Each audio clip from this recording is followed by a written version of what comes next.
ഇസ്മയിൽ നീലിയാട്ട് വയലത്തൂർ പുള്ളി നമുക്കത് പരിചയപ്പെടാം. ഞാനിങ്ങനെ കളക്ഷൻ തുടങ്ങിയിട്ട് ഒരു 26 വർഷത്തോളമായിട്ടുണ്ട് നിലവിൽ. അപ്പോൾ അത് ഏട്ടൻ്റെ ഒരു സ്റ്റാമ്പ് ശേഖരണം കണ്ടിട്ട് പ്രചോദനം തുടങ്ങിയതാണ്. ഏട്ടനിപ്പോൾ ഇവിടുത്തെ പോസ്റ്റ്മാനാണ്. അപ്പോൾ ഏട്ടൻ്റെ ഒരു സ്റ്റാമ്പ് ശേഖരണം കണ്ടിട്ട് പ്രചോദനം തോന്നി അങ്ങനെ തുടങ്ങിയതാണ്. ആദ്യം സ്റ്റാമ്പിലും പിന്നീട് കറൻസി, പിന്നെ കോയിൻസ്. ഇപ്പോൾ കോവിഡിൻ്റെ സമയത്ത് നമ്മുടെ പത്രങ്ങളൊക്കെ നിർത്താൻ തുടങ്ങുന്നു എന്നൊരു വാർത്ത കേട്ടത് മുതൽ പത്രങ്ങളോട് ഒരു പ്രത്യേക താല്പര്യം തോന്നി, കടലാസിനോടുള്ള. അന്ന് മുതൽ പത്രങ്ങളും ശേഖരിക്കാൻ തുടങ്ങി. വിവിധ രാജ്യങ്ങളിലെ വിവിധ ഭാഷകളിലുള്ള പത്രങ്ങൾ, ഇന്ത്യയിലെ വിവിധ ഭാഷകളിലുള്ള സംസ്ഥാനങ്ങളുടെ പത്രങ്ങൾ, കേരളത്തിലെ നിലനിന്നതും ഇപ്പോഴും ഉള്ളതും നിലനിന്നു പോയതുമായ ഒരുപാട് പത്രങ്ങളുണ്ട്. അതിൽ കുറച്ച് ഇവിടെ പ്രദർശിപ്പിച്ചിട്ടുണ്ട്.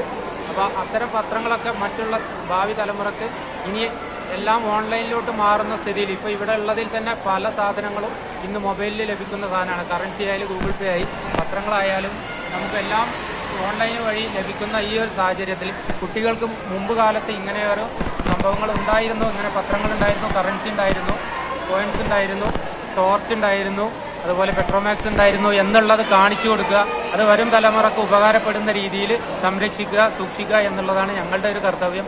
അതിൽപ്പെട്ട ഞങ്ങളെപ്പോലുള്ളവരുടെ ഈ കർത്തവ്യത്തിന് നിങ്ങളെപ്പോലുള്ളവർ പുറത്തുനിന്നുള്ളവരുടെ പൊതുജനങ്ങളുടെ സഹായവും സഹകരണവും വേണം. പലരും ഇത് ഒരു ഭ്രാന്തായിട്ട് കാണുന്നുണ്ട്, എന്നാൽ പലരും ഇത് നല്ലൊരു ആവേശത്തിൽ വന്ന് കണ്ട് അതിനെപ്പറ്റി ചോദിച്ചറിഞ്ഞ് മനസ്സിലാക്കുന്നവരുണ്ട്.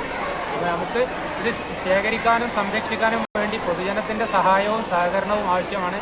നിങ്ങളെപ്പോലുള്ളവർ ഒരു സാധനം കാണുമ്പോൾ നിങ്ങൾക്കതൊരു വേസ്റ്റാണ്, ആക്രിയാണ്, ഞങ്ങൾക്കത് വിലപ്പെട്ട സാധനങ്ങളാണ്. അപ്പോൾ നിങ്ങളെപ്പോലുള്ളവരുടെ സഹായ സഹകരണങ്ങൾ പ്രതീക്ഷിക്കുന്നു.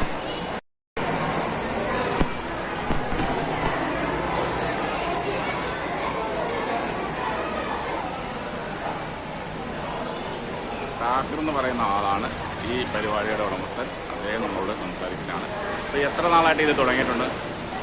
2 പതിറ്റാണ്ടിലുപരിയായിട്ട് 20 വർഷങ്ങൾക്ക് ഉപരിയായി വാഴവസ്തുക്കളുടെ പുനരുപയോഗവും ഇപ്പം തന്നെ പൈതൃക വസ്തുക്കളുടെ പ്രദർശനം നടത്തിപ്പോരുന്നു. EHM പുനരുപയോഗശാല എന്നുള്ള നാമത്തിലാണ് നമ്മുടെ സ്ഥാപനം പ്രവർത്തിക്കുന്നത്.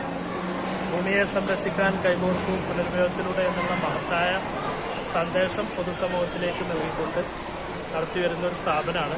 നമ്മുടെ കാലങ്ങളായി രണ്ടത്താണി, കോട്ടക്കലിനടുത്ത് രണ്ടത്താണിയെ പ്രവർത്തിച്ചു വന്നിരുന്നു. ഇപ്പോൾ ഹൈവേയുടെ വർക്കുമായി ബന്ധപ്പെട്ട് കോട്ടപ്പുറം വളാഞ്ചേരിയിലും നമ്മുടെ സ്ഥാപനം തുറന്ന് പ്രവർത്തിക്കുന്നുണ്ട്. അവർ അവിടെ സ്വാഗതം ചെയ്യുന്നു.